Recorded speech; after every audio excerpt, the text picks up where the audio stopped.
You're listening to the Bar Business Podcast, where every week your host, Chris Schneider, brings you information, strategies, and news on the bar industry, giving you the competitive edge you need to start working on your bar rather than in your bar. Hello and welcome to this week's edition of the Bar Business Podcast. This week we're going to be doing something a little bit different than we have before. We've done a lot of single topic episodes. We've done a lot of episodes that were actually two-parters. But this week what we're going to do is we're going to cover a lot of smaller topics quickly. And to be real honest with you, I took some time off from the podcast over July.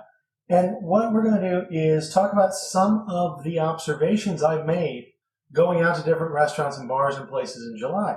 And one of the wonderful things is I had an opportunity to travel a little bit, got to see some people, tried out a bunch of new restaurants, bars, establishments that I had not been to in the past. And I noticed some things that are important.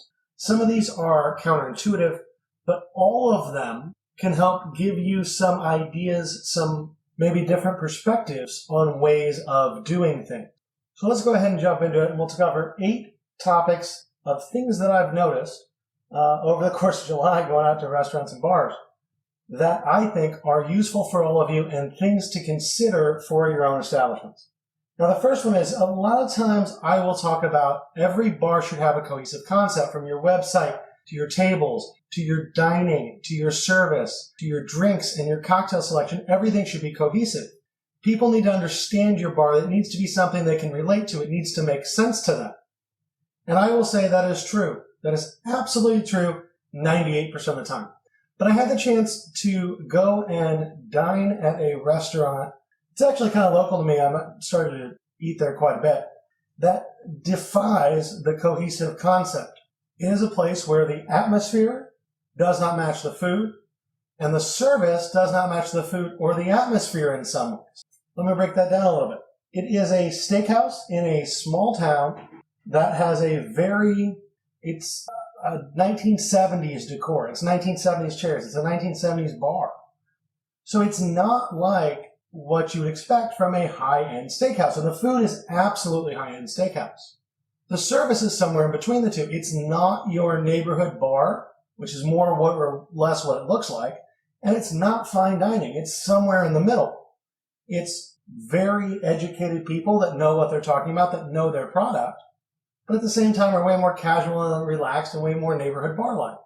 So you have high-end food in a neighborhood bar-like setting, if you will, with folks that are much more knowledgeable on the food end and on the high-end beverage end than you would run into in most neighborhood bars, but still have that collegial, kind of loose relationship with their customers. And so, thinking on that, those things should not exist. We're actually spanning from what I would say is the low end or more casual end of the bar market, if you will, to the high end or fancier side of the food market. And it's all in one establishment. And it doesn't fit. I will tell you this. You could go there, you could eat, and it would confuse the crap out of you on why that place works. But it does. So while 98% of the time, I absolutely will stand by my thought that you need to have an absolutely cohesive experience. And while I think this place could potentially be more cohesive, it might make more sense to other people if it was. The combination of killer food, great drinks, and great service, even though the service doesn't quite match the level of food and the atmosphere doesn't match the level of the food or the service, it works because it's a place you want to go. Now, part of the reason that works, part of the reason why we can have an incohesive concept in this location, and it actually works, where it doesn't quite work in your head, it feels a little off when you're eating there, but you have a great time. Part of that reason is it's a small town. There's not much competition on the high end of the food market. But the reason why I bring this up, I know many of you listening to me are in large cities. I know many of you are in competitive markets. But I also know some of you are in small towns, rural areas. And quite frankly, the cohesive concept bit that I talk about, where you need everything to make sense and everything needs to be not perfect, but it needs to tie together very well, is more important in a larger metropolitan area than a small town environment.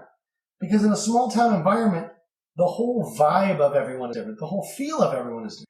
And that allows you to come up with a slightly different concept One that in a large city may not work, but then in a small town plays exceptionally well. So that's our first observation for today. You need a cohesive concept for your bar. It needs to make sense, generally speaking. But if you work the right food and the right drinks and the right service together in a cool environment that people may not understand, that may not make sense when you're sitting there eating, but leaves your customer happy and content, you can still do it. And the best part about that is that means you may be able to cut a little bit of money on build out, glassware, things like that. Obviously, again, going to work a lot better in a small town than a big city, but it is something to consider. You can be your own thing, and your thing can be in a way cohesive without being cohesive in the way that everyone else sees it. Second thing I noticed in July going out and eating at different restaurants, and I'm sure a lot of you are this way because most of you that are listening to this podcast, you work in and around bars. I work in and around bars. I tend to eat later than most people. A lot of people, especially in middle America, they're going to dinner at 6, 7, 7:30 is a later dinner. I personally like to have dinner at 8:30, 9 o'clock. And so if I'm on vacation and I'm going out for dinner at 9 o'clock and it's after that rush, after that big push through the restaurant, there are always issues. I can go to the same restaurant at 7:30 when they are in the weeds, balls to the wall, everything is going crazy, and I'll get better service than at 9:30 when there are 3 or 4 tables ordering food. And the reason for that, if you really think about it, if you think about the psychology behind slower restaurants, slower bars, meaning slower service, worse delivery of your product, it all comes down to the fact that when people are in the weeds, they're focused. They're firing on all cylinders. They are working as hard as they can to get food out, to get it right, and to get through the rush. But when it's slow, people relax. They get lazy. They go outside. They have a cigarette. They might have, a drink or talk to their, not an alcoholic drink, but, sit in the back and drink a Coke. Talk to the friends that they're working with. Engage with management. Start doing side work, things like that. When we get slow, we get sloppy. And unfortunately, if you think about that, when we get slow, we get sloppy. If you have somebody coming to your bar at 9 o'clock to get dinner, chances are they might work in the industry. So you're giving bad service potentially to people that are really good tippers potentially. And that's just not smart, right? That's not a good way to make money. So you need to make sure that you're training your staff not to let up. Don't treat slow periods as slow periods. Everything has to fire the same, whether you are balls to the wall in the weeds or it is slow inside your bar. The third thing I noticed in my adventures in July was that a lot of places are not keeping up on their physical plant. And I think it's a combination of inflation and other things going on currently. We all know money is tight. It's difficult to squeeze the same amount of money out of your guests on a percentage basis that you could before, because all your costs are up, and a lot of places guests don't want to pay that extra amount that we should be charging. And a lot of folks, frankly, in the bar business, we're reluctant to raise prices because we have all those old regulars that really are cost conscious and are going to complain at us when we raise our prices. But the thing is, the number of restaurants I saw with chipping paint or with clearly, front doors that don't work, just clear issues that anybody can see walking in the door really surprised me. And it's not something that you really should have, because when you have that physical plant issues, when you have that AC that doesn't work, when you have that door that doesn't quite shut, people notice and it gives them a bad impression of your bar as a whole. One bar I was in while I was out the last couple of weeks literally had no AC. And they didn't really acknowledge that they had AC. They didn't really say anything about it. But it was about 85 degrees in the bar. A, 85 degrees in a bar, I'm not staying. I'm having one drink and I'm going to the next place. But B, I'm not as likely to go back to that bar because I think I'm just going to sweat and probably have warm beer. So you have to keep your physical plants up, because if you screw up that guest experience one time, if you leave that guest with the impression that you don't care about your physical establishment, they're going to assume you don't care about your drinks. They're going to assume you don't care about your food. They're going to assume you don't care about your employees. And that's absolutely not what we want to do. So you have to make sure you maintain your physical plant. And while I know money's tight, I know people are feeling a pinch and that there's probably a recession on the horizon. You've got to keep up your physical plan. Another thing I noticed going around, people are seeming more and more like cash is a bad thing. And I noticed this not so much from bartenders, but I noticed this a lot of like coffee shops, bakeries, little food establishments. And I think in the bar business, we're in actually a really nice spot because we have patrons that tend to use more cash. But as we move away from cash, this movement towards a cashless society is coming. We have to readjust the way we look at things. Because cash has the amazing ability to always be worth the same amount of money. If I come into your bar and I spend $50 and I tip the bartender, let's just say $10 in cash, just give him 20%. That bartender now has $10. He goes down the street to the local coffee shop the next day before he comes into work. He buys a drink for $8 or whatever. He tips them $2. He gives them that $10. That coffee shop and those baristas combined have that $10. They go out, the baristas after work come into the bar and spend money. Well, they had $2 that they got from the tip from the bartender that morning. They tip that $2 back to the bartender. The bartender has $2. But as we put everything on credit cards, especially when you start talking about Venmoing people and cash apping people, all these things generally come with transaction fees. And those transaction fees actually diminish the amount of money in your local market. So we need to focus more on cash. Cash is the way to transfer money from person to person and not incur a fee. Now, obviously, you can do things like you can't charge extra for a credit card, but you can give a discount for cash payers. Or you can just make sure you always have cash around. Take cash from people. Because cash, again, is always worth the same amount of money. There's no transaction fees with cash. And it just pains me to think as we move away from cash, especially in the bar business, which has largely been cash forever, we are increasing the amount of fees we pay. We're increasing the cost that we have. And that money, rather than staying in our local market, is going to some execs of some credit card processing company somewhere else. So cash is good. And I feel like as bar owners, bartenders, small business owners, it's incumbent upon us to use cash when we transact with other small businesses. Along those lines, put an ATM in your bar. A, go buy it. You can charge money for it. It's a whole new revenue center for you that will actually make some good money. And B, if somebody pulls cash out of an ATM in a bar, whether it's to play some games, get some change for pool, to buy pull tabs or play Keno or something, cash in a bar pulled out of an ATM tends to stay in that bar. So if you want more cash floating around your bar, have an ATM machine, make extra money on the ATM machine.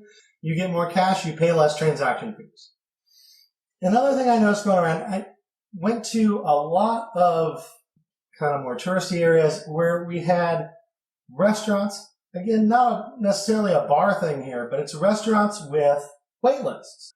And even in some tourist areas, bars will have wait lists for tables. And one thing I always notice when I go to a place with a wait list is they say, hey, it's a 20-minute wait. Why don't you just go sit over there outside on the bench? That's really boring when you're on vacation. And the thing is, if you go to a chain restaurant, a lot of chain restaurants will be like, hey, we can text you when your table's ready. Now let's take that a step further. Let's say you have a bar in a busy tourist location, whether that's New Orleans or Florida or what have you. If you have a situation where you have wait lists for tables, use the texting. Shoot them a text 5-10 minutes before the table should be ready for them to come back. They come back, they get 15 minutes from when they get that text, let's say, to check back in with you. If not, you just move that table to the next person. But the thing is, if you send them a text, now they can go to the store next door. Now they can go for a little walk down the street. It allows people to better enjoy their vacation. If they're not spending their vacation time sitting on a bench in front of your store waiting for a table, they're having a better vacation.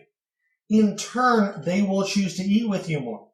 Because if I have two establishments side by side and one of them will text me and they have a 20-minute wait and one of them won't text me and they have a 20-minute wait, guess what? I choose the one that's going to text me because I know I can go look at something while I'm waiting. Sixth thing I notice is there are a lot of establishments nowadays, and part of this, I should back up a little bit here and tell you a little bit about myself. When I was a little kid, my parents owned a restaurant that was fine dining. And so I grew up around 1990s fine dining, which it was largely about the show, right? Dinner was a show. And one of the things that got drilled into me very young was that a good waiter or waitress guides the guest experience. The guests don't order what they want. They order what the hell the server tells them to order, but the server has to do that in a way that's suggestive, that does not push the guest in a certain direction, but that ensures that the guest has a wonderful experience. And especially in bars, we've gotten to the point where we're too much order takers. We go up to people, we say, hey, what do you want? We give them that.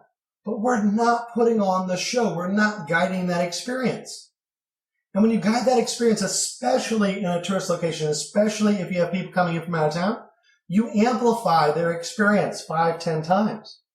Beyond that, when I'm saying remember the show, make sure you're shaking cocktails above your shoulders, smiling at guests, looking at them. All those hokey things that you hear on TV, on Bar Rescue or something, about how to bartend and look fancy, actually do those. Because that's, again, going to elevate your guest experience. It's all about the show. It's all about the experience. And this actually comes backwards somewhat to our cohesive concept thing. You normally need a cohesive concept. Everything needs to fit in. Well, that show, that experience, the entertainment that your guests get while they're choosing to have a drink or dine with you, that needs to be cohesive to your concept and also a show. It needs to entertain them. It needs to draw them in. It needs to make them want to come back.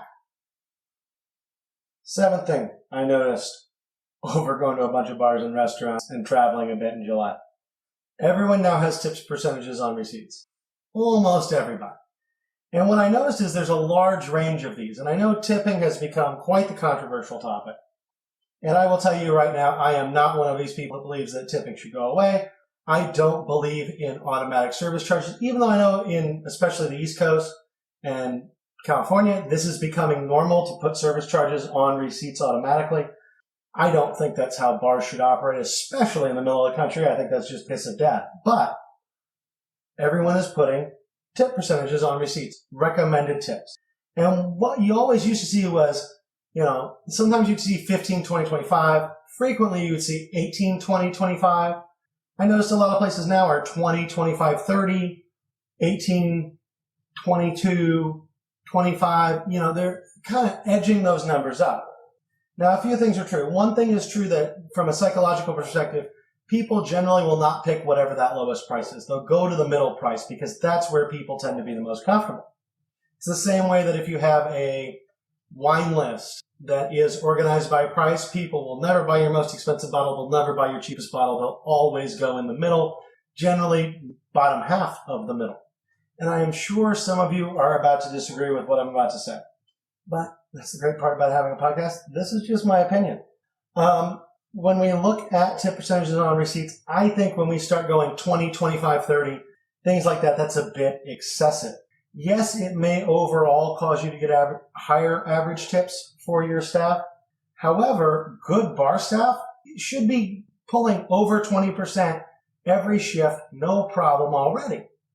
So if you have it at 18, 20, 25, that's going to seem a lot more approachable to folks and not greedy. Because what worries me when you start seeing these higher numbers on the receipts, these higher percentages, is that your guests will perceive you as being a bit greedy, as pushing a little too hard for your staff to get too much. And in a lot of cases nowadays, that becomes interpreted as, I pay my staff shit, and therefore I want you to tip more to subsidize their wages. And fundamentally, that's what tips really are, right? Tips are employee income that comes from the guest and not the establishment. But tipping culture is ingrained in our society. Tipping culture, as much as some folks may want it to go away, is probably not going away anytime soon. Maybe in some coastal cities, maybe in some specific areas, we'll see this shift to the standard service charges and paying folks more and all of that. But in the middle of the country, minimum wage in most places for tipped employees is still $2.13. So if minimum wage is $2.13, I sure hope folks are getting good tips.